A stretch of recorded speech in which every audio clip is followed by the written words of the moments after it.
Hey, Greg. I remember, so you don't have to. It's time for that story everybody can follow and understand about a father who loves his kids so much he dresses up like a woman for them. In San Francisco. Oh, yeah, that checks out.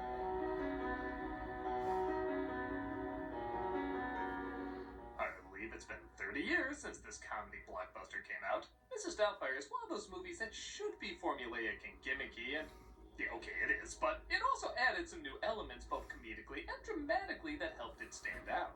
It's a film that's by no means perfect, I've seen this. but the improv of Robin Williams, smart directing of Chris Columbus, hilarious cast, good writing, and amazing makeup effects helped the film stand out even all these years later. I'm really not kidding on the makeup effects either. I remember when the trailer of this first dropped and people really thought it was just going to be about a quirky housekeeper. But then when they showed Robin Williams with the mask off, people howled with laughter. It was one of the best trailer reactions I've ever seen.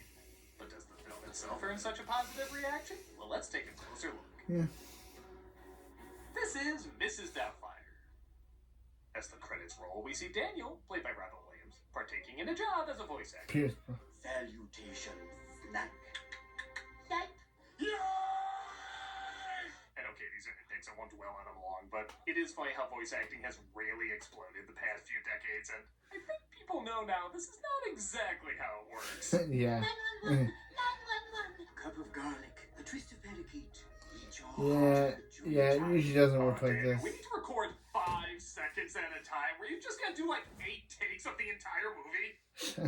Also, while there's tons of cartoons in the past where characters smoked, this is the decade where they legally had to put PSAs in cartoons telling you not to. This would never fly.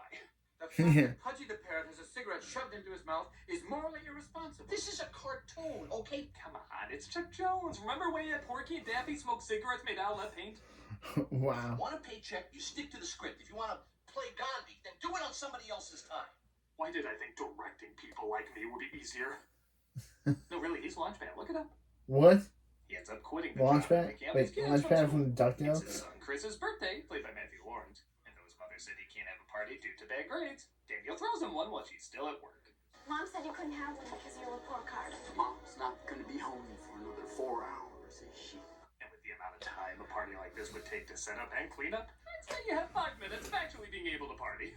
Miranda Hillard, please. The nosy neighbor tattletales on them, though, forcing Daniel's wife Miranda, played by Sally Field, to come home early. It's illegal to possess animals of a pawn. Sally Field.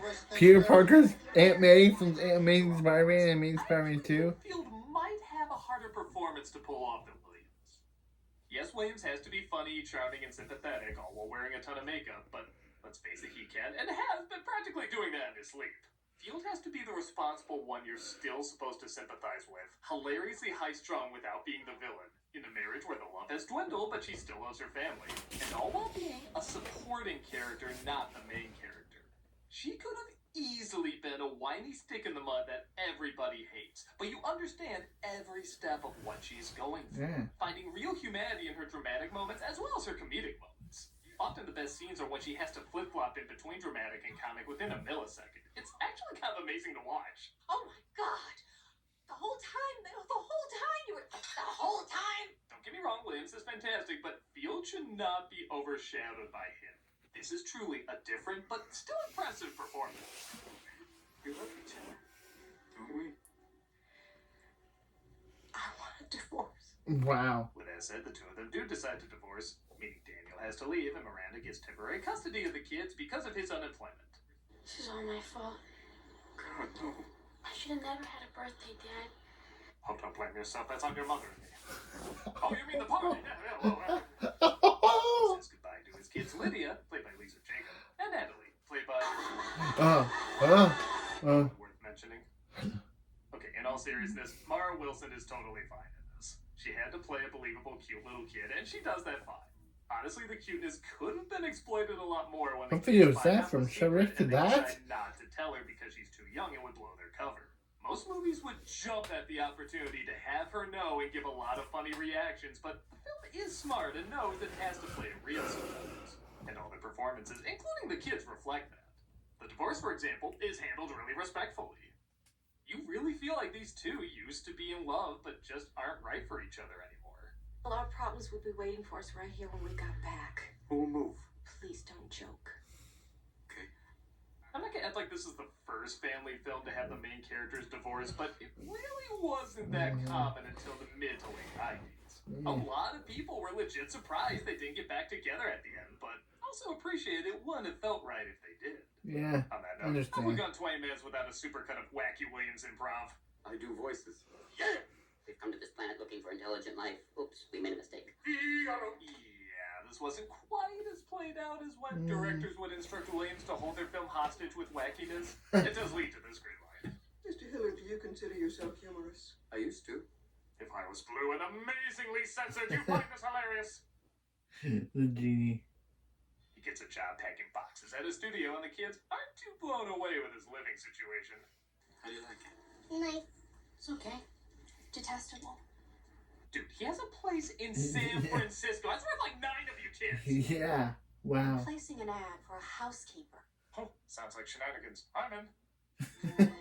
He alters the number and decides to troll Miranda with bogus inquiries. I have 2 girls and a boy. I don't work with the males, because I used to be one.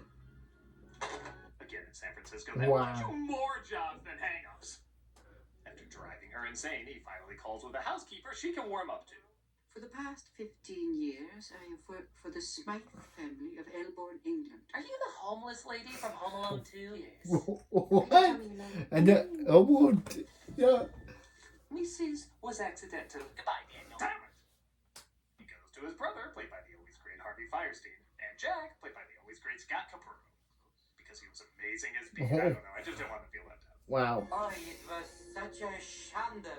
I should never buy gribbinus from a moil. It's so chewy. Whatever that makes in the TV version, you can tell the censors had no idea what they meant, because if they did, that would never make it in the TV version. Yeah. Makes his first appearance as Mrs. Doubtfire, and for a 30-year-old movie, that makeup is still pretty convincing. Apparently it fooled so many people, Williams went to sex shops in character and got adult toys, and nobody recognized him. I think he just liked leaving people with the question of what this lady's sex life was like. Hello, Christopher. Jeez, you're big for a lady. You could play for the 49ers. This was clearly not written for Robin Williams. Are you wearing bug spray? Oh, I admire that honesty, Natty. That's a noble quality. Never lose that, because it often disappears with age or entering politics. The film is very smart to know that the appeal isn't just Robin Williams playing an old lady, but that the old lady truly does feel like a real person. As they show at the end, even if it was never revealed Williams played this role, Doubtfire would still be a very likable character. Yeah. Most projects where someone plays the opposite sex stop right there, because that's usually all Yeah, those no, requires no, being Junior. like that. No. So it's pretty cool that Doubtfire has a real identity outside of just, it's a middle-aged guy playing her. Still, that of course adds another layer of comedy, as he always, in character, tries to find a way to get what he wants.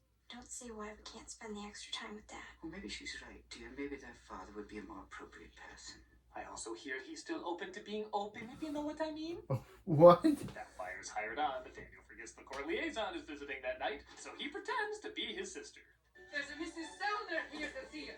Oh, is she here? Yes, dear. This is classic farce sitcom-y stuff, and there is quite a bit of it in the film, but despite its corniness, it is still well done. Oh. Shit. Mom! Again, not to beat a dead horse, but in San Francisco, most kids would be like, Oh, hey, there's my home ec teacher. I'm gonna ace that final, Mr. and Mrs. D. I'll be right there, Mrs. Sellner. I think most people also know that type of makeup doesn't just peel off and on like cheese on pizza, but again, it makes for some good laughs. Miss Helen? Hello! Speaking of which, the lights were so hot, the cream really was melting off his face and into the tea. And because Columbus shot with several cameras at a time because of Williams' improv, both these reactions are genuine. The close-ups of the cups were the only thing shot later. One drop or two. Would you like another one? Oh, there you go. You've got your cream and your sugar now. It's a little cappuccino. Thank God it is so funny. Now that would be a legit Silence of the Lambs mask. He seems to do well as Mrs. Doubtfire, even, oddly enough, being a more disciplined parental figure. Homework time. After Dick Van Dyke. Don't fuss with me. This part always confused me a bit. If he was this disciplined before, maybe there wouldn't be as many issues with the marriage, but maybe the idea is that he learns discipline by playing He's doing It doesn't look like he's really learning anything. He's doing the fish tank. It's not a big deal, it just never felt like an idea that got fully fleshed out. Speaking of getting fleshed out. God, it's You know this would be done with CGI today, and Williams easily could have gotten a stunt double under all that makeup, but he had the cojones, or tatas, to do this stunt himself. He even started swearing up a storm, causing Columbus to laugh until he shouted, "God damn it, I really burned myself," making Columbus feel terrible. R.I.P. Robin Again, Williams. leading to the film's funniest visual and arguably one of its funniest lines. My first day as a woman, I'm getting hot flashes. That's another one of those moments where you say, "Oh, Wow. robot made that up," because there's no way a human could make up something that good. He ends up ordering out, but the family thinks it was made from scratch, delighting them all. I just want to apologize for being such a pain today. It's just I'm still kind of messed up. We all are, sweetie. Again, the film finds a good, believable balance between drama and comedy, always walking that tightrope of being too sitcom, but never quite crossing it. While the scenarios are silly, the reactions seem genuine, and it never loses track that for all their problems, the family really needs to feel like they're going to be okay by the end, especially after so much crazy shit goes down. Oh, this must be the famous Mrs. Doubtfire. We're introduced to Stu, Miranda's client, played by Pierce Brosnan, next to maybe Jane Curtin, and, I don't know, James Caan might be my favorite straight man in comedy. Not just because his reactions are so great, though they are. John Lithgow is amazing. Trying to make him laugh with his improvised lines on camera, and he never cracked. He's got the crabs, dear, and I don't mean Dungeness. I hope you bring cocktail sauce. That straight face of looking at Williams dressed as an old lady, doing a British accent, insulting you, and constantly acting not insulted is pretty hilarious to watch. Excuse me, dear. Call of nature. When Chris discovers the truth about Doubtfire, seriously, how did he forget to lock that door? The jig is up and he confesses the truth to his kids, who in some ways are happy to know he's still around, but in others... Come here, Chris. No, it's okay. Don't hug you or anything. Not just yet. I need at least 3 serious Boy Meets World episodes to process this. First I thought this reaction was a little odd, but the more I think about it, this kid's folks got divorced, a new lady is around all the time, the lady is a man you just saw pissing, and that man is your dad. What kind of child he can stand on 2 legs and talk after all that? You can't tell Mom, okay? Because if she finds out, I'll only be able to see you through plate glass. Yeah, this does start to tap into how truly screwed up all of this is. Yeah. Again, this is supposed to be a quirky comedy, but when the drama is done this well, it does make you think about how scarred everyone is going to be afterwards. For example, in the original script, the scene at the pool was supposed to reveal Stu was really a bad guy. But Columbus smartly pulled back and said he wanted to reassure this family was going to be alright, as well as smart enough not to be taken advantage of without Daniel's help. Still 3 kids. 3 terrific kids, and I'm crazy about them. Oh, what about their real father? The guy's a loser.